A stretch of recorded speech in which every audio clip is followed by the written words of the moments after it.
Oi gente, meu nome é Kathleen e eu tô aqui mais uma vez com vocês, dessa vez com a escritora Anne Forcato. A gente veio aqui fazer uma entrevista com a Anne sobre o novo lançamento do livro dela, né, o segundo volume de Tóquio, e também um pouco sobre a trajetória dela como escritora, a carreira. A gente veio aqui trazer bastante dessas informações para vocês. Oi, Anne, obrigada, viu, por aceitar o nosso convite. A gente está muito feliz de ter você por aqui. E parabéns pelo dia de hoje, tá? Por esse lançamento que a gente está muito feliz de estar com vocês. E a gente preparou algumas perguntas, tá? Sobre a sua carreira e tudo mais. Primeiro, eu queria saber como que começou a sua jornada com a leitura. Como que você se interessou por esse universo dos livros? Faz um pouquinho de tempo. Oi, tudo bem? Eu comecei a minha trajetória como leitora assim que aprendi a ler. Mas eu já brincava com os livros antes. Eu fui uma criança caçula numa família onde todos já eram crescidos, grandes e todos leitores. E o livro era o meu objeto, ele era o meu brinquedo, eu fazia igual Lego. Então eu montava, empilhava, porque como eu não estragava, eles me deixavam livres para brincar. Então o meu objeto de livro em casa, eu já nasci entre livros. Então, assim, eu não tenho nenhuma lembrança minha sem ser cercada por livros. Então, eu acho que eu não tinha escapatória. Eu precisava estar aqui hoje mesmo. É o meu lugar, é onde eu pertenço. Ai, que legal. E como que foi esse processo da paixão pela leitura se transformar também na paixão pela escrita? Como que foi essa sua trajetória? Olha, eu comecei a escrever bastante desde criança também. Mas assim, eu era bem sucedida nas redações da escola, né? Sempre gostei de escrever. Gostava de, inclusive, escrever ficção. Eu nunca fiz um diário. Nunca fui aquela menina que escrevia sobre suas paixões, sobre o crush. E aí tinha que colocar aquela chavinha no diálogo para ninguém saber de quem que eu gostava. Não, eu já comecei a escrever na ficção. Inventava histórias e a leitura também eu comecei muito cedo. E como eu era livre, né, com os livros que estavam ao meu redor, então eu não tive muito um processo de começar com leitura infantil e depois ir crescendo.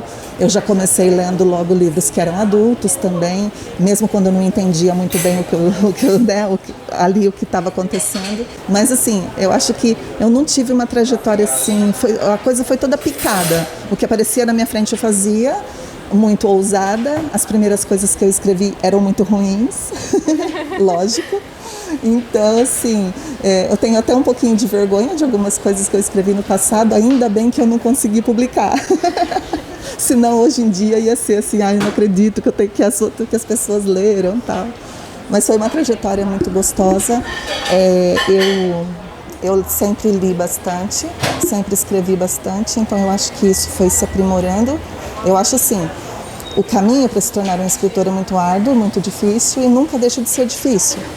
Mas o nosso escrever bem, né, é a nossa ferramenta, né? Então a gente não pode nunca parar de se aprimorar com isso, dominar mesmo, né, a língua portuguesa. E ela é mutante, né? A língua muda, então é uma coisa que você não pode nunca parar de se atualizar bastante, né? Então assim, é um trabalho de vida. É realmente uma coisa que você abraça e você tem que ser muito apaixonado por aquilo que você está fazendo. E quando eu entrei mesmo no mundo editorial, que aí realmente os meus livros passaram a ser revisados e ter toda uma parte também, né, de profissionais olhando o meu texto, então eu descobri também que escrever precisa ser um exercício de humildade, porque você não pode falar, não, eu quero que fique assim, eu exijo que seja assim. Não, na hora que o seu livro vai para uma editora, a editora vem e te propõe mudanças, te propõe coisas que você fez que não são adequadas para o mercado hoje, porque escrever o que você ama e guardar na gaveta é uma coisa, mas quando você tem essa oportunidade de publicar para que as pessoas conheçam, você tem a necessidade de fazer alguma adequação, alguma coisa. E o autor, né, o escritor não pode falar, não, o meu texto é imexível, porque se ele fizer isso, o texto dele vai morrer. E isso foi uma coisa que eu descobri agora com essa vida minha de escritora que começa. Olha que interessante. Como você falou, realmente tem toda essa questão de lidar com a língua, né? Se aperfeiçoar no português. E eu queria perguntar um pouco sobre esse processo de tradução. Como que foi para você? Como que é? E se você puder contar um pouco da experiência da tradução dos livros da Anne também. Minha xará. Sim. Eu traduzo também já há bastante tempo. Eu sou freelance, né? Então tenho muitos anos de trabalho como tradutora, mas assim, eu já traduzi catálogo de tintas, eu já traduzi catálogos para empresas, coisas técnicas que são inclusive muito chatas, porque você não pode colocar ali, você não pode romancear nada, né? Eu falo, gente, como que eu vou traduzir isso aqui? Tá em Excel, né? Planilhas. Eu falo, gente, eu não sou a mulher da planilha, eu quero contar uma história, eles têm que ser felizes para sempre no fim. Aí a gente dá risada, tudo. Mas assim, o processo de ser tradutora, ele também passa pelo de ser leitora. Como gosto muito de ler, eu morei no Reino Unido um tempo, comprei muito livro lá e tudo começa com muita leitura, né? Tudo começa com muita leitura. Então, é um processo assim, traduzir é delicioso. Eu mesma fiz, né, uma frase que eu gosto muito, que é assim, que escrever é um exercício de vaidade, porque você se mostra, você se coloca. Mas o trabalho do tradutor é o trabalho da humildade. Por quê? Eu traduzi Anne de Green Gables, traduzi 3 livros da série para a editora Coerência, onde eu trabalho. Então, essas traduções, assim, a personagem já é muito famosa porque esteve na Netflix, todo mundo gosta, muito querida. E também a escritora, né? Uma escritora de uma época, de outra época. Então, o que acontece? Eu tenho que ser 100% invisível. Você vai ler o livro da Anne, você não vai ver essa Anne com N só. Você vai ver a Anne com 2 N's. Ó. Então, assim, eu não posso me impor em nada. Então, o trabalho do tradutor é assim, você tem que doar-se, fazer tudo de melhor, mas sempre sabendo que é um trabalho estritamente técnico. Eu não posso colocar as minhas impressões, eu não posso torcer nada, né? Eu tenho que ser muito fiel àquilo. Então eu me senti muito privilegiada de fazer esse trabalho porque eu me apaixonei pelos textos. Eu gostei demais dos livros da Anne. E uma curiosidade, eu traduzia em prantos. Eu chorava porque são emocionantes, né? As histórias são emocionantes. Então eu me emocionava e eu chorava e eu parava e eu ficava assim, não acredito. Eu mesma ficava brigando comigo, porque tinha algumas coisas que eu falava, nossa, se eu pudesse mudar isso aqui, e você não pode, né? Então, assim, é uma briga interna, mas é feito com muito amor, porque eu realmente amo fazer isso. Se eu não fosse também escritora, tradutora, com certeza eu seria. E não só de catálogo de tintas. Ai, sim, deve ter sido, assim, maravilhoso, né, ter essa experiência. Nossa, foi uma oportunidade E essa oportunidade realmente caiu no meu colo como uma chance. Claro que eu passei por um processo seletivo, né, eu fiz o meu trabalho, né, eu fiz testes que foram julgados, né, dado notas.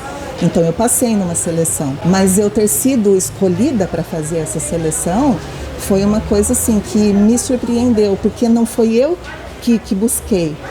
Eles é que me chamaram, porque eu já trabalhava lá, já tinha publicado o Tóquio 2020, o meu primeiro livro, e eles sabiam do meu trabalho como tradutora, então me convidaram para fazer esse teste.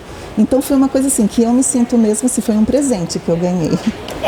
E outra coisa também, a gente viu nas suas redes sociais que você postou sobre os filmes do Poderoso Chefão, que são filmes que você gosta, e eu queria saber um pouco da sua relação com os filmes e se de alguma forma eles inspiraram algumas das suas histórias e como. Bom, a gente sempre é influenciado e inspirado por tudo que nos cerca, né?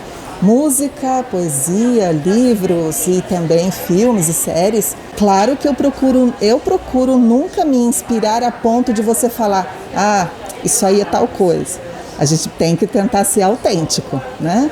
Mas o que eu busquei, inclusive falando do Poderoso Chefão mesmo, isso espero que não seja um spoiler, mas é porque assim, a série Tóquio ela é composta de 3 livros. E o terceiro livro ele também já foi escrito e já está na editora também passando por revisão.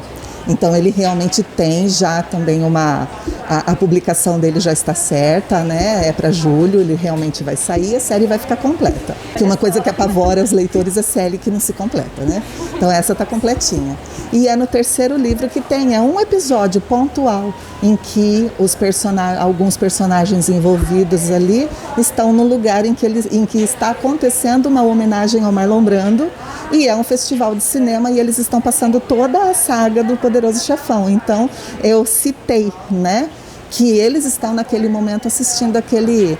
Só que aí tem uma correspondência com o que está acontecendo no filme, é também o que está ali passando com as pessoas, mas eu não vou falar qual parte do filme que é, que vocês sabem que é uma trilogia e são horas e horas de filme, então eu paro por aqui para não dar spoiler. Mas eu faço algumas citações durante toda a série. Então, assim, eu cito anime, né?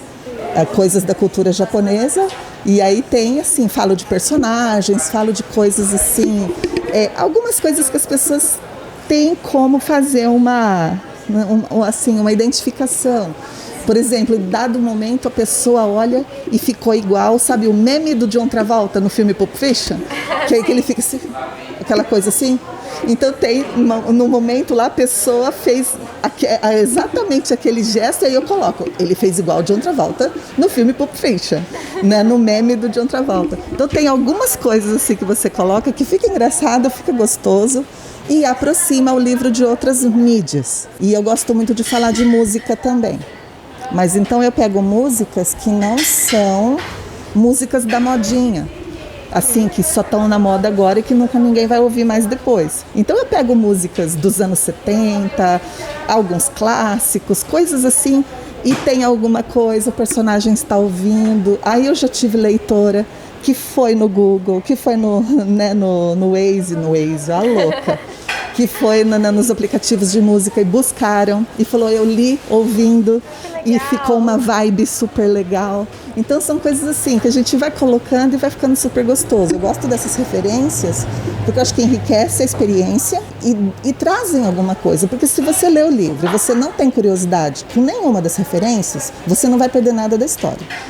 Sim. Mas se você é curioso, você vai lá no Google e pega uma referência ou outra, porque eu faço isso, quando eu leio eu vou nas referências, né? Também. E aí se torna uma experiência rica e coisas que nunca passaram pela sua cabeça, você fala, nossa, eu não acredito, olha o que ela colocou aqui. E às vezes as pessoas têm a oportunidade de conhecer coisas novas. Eu acho isso bem bacana. Sim, é bem legal mesmo. Acaba integrando a pessoa, né, com outras mídias. Exatamente. Com outras épocas. Não, vai ouvir música dos anos 70, música clássica, quem é esse aqui? Então, assim, e anime, o que é isso? Ah, desenho animado. Então, assim, é muito legal essas referências. Eu gosto bastante, porque a minha cabeça funciona assim. São várias coisas ao mesmo tempo, não tem um foco. Realmente, gente, eu não tenho foco, tá? Então, se eu começar assim, você me puxa de volta pra pergunta. Eu viajo. Não, imagina, ficou ótimo. Bom, então foram essas as perguntas, Eni. Muito obrigada mais uma vez por ter topado vir aqui conversar com a gente. Foi muito legal conhecer um pouco mais sobre você, sobre o seu trabalho, sobre os seus livros. Gostei muito de saber essas histórias também de tradução, achei assim muito interessante. E também sobre essa história do Poderoso Chefão, já fiquei curiosa aí pra descobrir que cena que é essa, hein?